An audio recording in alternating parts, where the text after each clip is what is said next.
winning the war against its public enemy number one, rats. And now the city is taking its fight against rodents one step further by requiring all businesses to invest in new trash containers. Yeah, those new bins will prevent garbage bags from piling up on city streets. Businesses have 6 months to get those containers before they start facing those fines. Joining us this morning to talk about this and more, Mayor Eric Adams and Sanitation Commissioner Jessica Tisch. So good morning to both of you. Thank you. Good morning. And let's begin, Mayor and Commissioner. Congratulations on slowly winning the war against the arch nemesis here, public enemy number one, which are the rats. Let's talk about the communities that you're seeing the most decline and decrease in the rat complaints and rat sightings across the city. We are seeing big declines citywide, 20% citywide last summer compared to the summer before. But in particular, we're seeing the biggest gains in our rat mitigation zones, which tend to be the highest density parts of the city. There, we're seeing a 45% decline compared to the same numbers last summer. And it's just so obvious. You take the rat food off the street, you put it in a container, and it should be no surprise to anyone that it works. Yeah, Mayor Adams, you must be happy about that. I know how much you love them. That's right. You know, I know people don't realize it, but I hate rats. And, and it's just, this is really, we're 20 years behind other modern cities, but this is revolutionary for New York. I was extremely excited when the commissioner first rolled out this plan. Some people thought it was going to take 44 years and even longer. But think about it. We are 21, 22 months into our administration, and this is part of our overall quality of life pursuit. And you're going to see a big difference in the city. We're going to be the cleanest big city in America. We like that, but Mayor, you know, the city's also testing out the pilot program for these trash containers in residential areas, right? And Commissioner, you're all on top of this one. You know, there are people who are going to push back and say, okay, that sounds great, yes, but then there's the parking space issue, right? Taking away some of the parking spaces from some of these communities who have already lost them. What do you say to that? Well, well, first of all, this is New York. 8.3 million people, 35 million opinions. No matter what you do, New York is going to push back. But the commissioner has been clear of if they push back, we are not going to fall back. The city must be clean, the hygienes, the appearance. And I think the plan that the commissioner is going to share with you is the right way to go.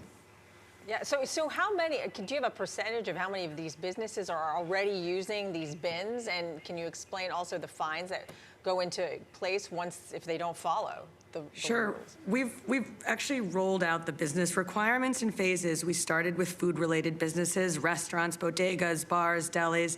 That's about 20–25% of the businesses in New York City. And then we added on top of that more recently chain stores.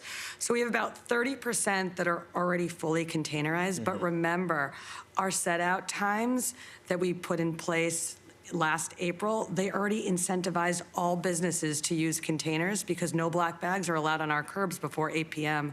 So I think we really have about 60% of businesses that are already complying with the container rules, and this just closes the gap of the last 40. And the fines? And the fines start at $50. They go up to $100 for your second offense, $200 for the third, but we do a very robust 1-month warning period before we start giving out fines. And that'll be for the residential buildings as well?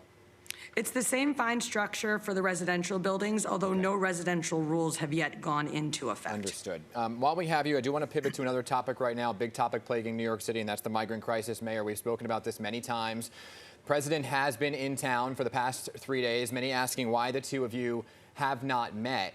Have you tried, and are there plans today before he leaves town? Well, we have been in constant communication with the White House staff and team to really lean into what New Yorkers need and what migrants need.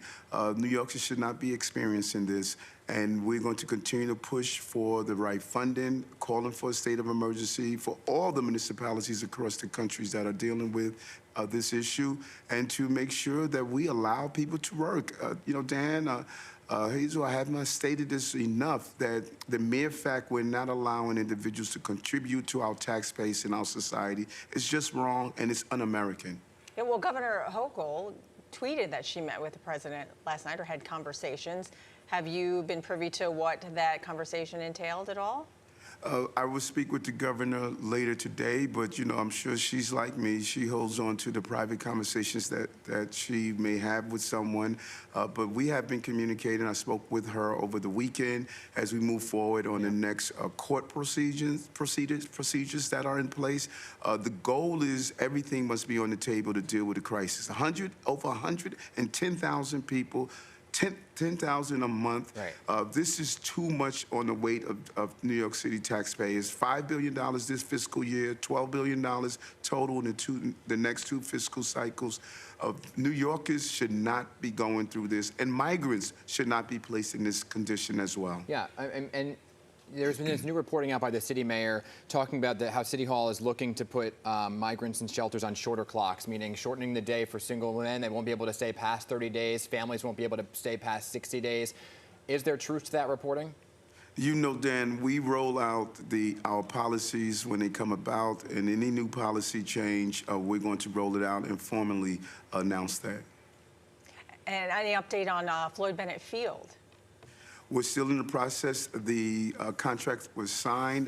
The state is going to pick up the tab. We are going to build out the location. It's away from communities, as many people have asked of us. But every space must be used to deal with this ongoing onslaught of new arrivals who are looking for a place to stay. And I think that it's imperative that the federal government does its job. This is not sustainable. I want to be clear on that. Yeah, and we've heard you say that a number of times, which is why some might say it's odd that a mayor has not met with the president while he's here in town for a 3-day time span. And it's almost that it may look like you're avoiding each other while he's here.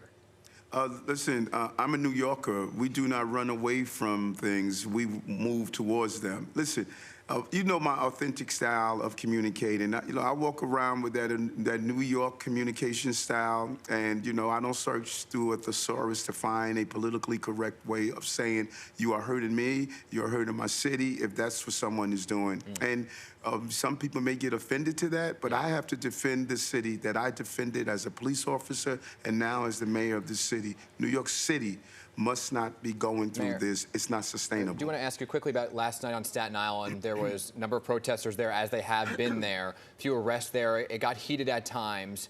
These protests keep kicking up on Staten Island. Your thoughts?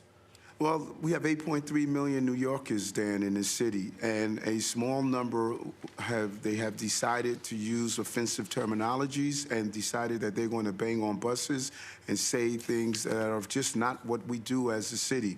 We're all frustrated, we're all angry, but those who decide they're going to cross the line, it's not going to happen. We will defend the right of the city, but we're not going to allow those who want to behave in that manner. They were wrong to act that way, and we're not going to allow it to happen. All right, Mayor Adams and Sanitation Commissioner Jessica Tisch, thanks so much for your time this morning, and one more last congratulations on this early victory against the Rats. Thank you. Thank you. Take care. All right.